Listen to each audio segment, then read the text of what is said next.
Polymorphism in C++.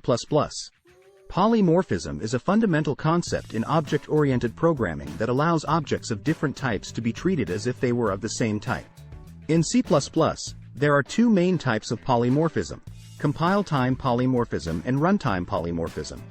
Compile-time polymorphism, also known as static polymorphism, is achieved through function overloading and templates. Function overloading allows functions with the same name but different parameter lists to be defined, while templates allow functions and classes to be parameterized with types. Runtime polymorphism, also known as dynamic polymorphism, is achieved through virtual functions and inheritance. Virtual functions are functions that are declared in a base class and can be overridden in derived classes. Inheritance allows a derived class to inherit the properties and behaviors of a base class.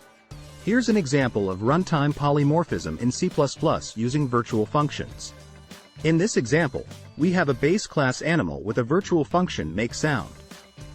We also have two derived classes, cat and dog, which override the makeSound function with their own implementations. In the main function, we create a pointer to an animal object and assign it to a cat object. When we call the makeSound function on the animal pointer, it calls the makeSound function of the cat object, outputting meow. We then assign the animal pointer to a dog object and call the makeSound function again, this time outputting woof. This demonstrates runtime polymorphism because the makeSound function is dynamically bound to the implementation of the object pointed to by the animal pointer at runtime. Thanks for watching.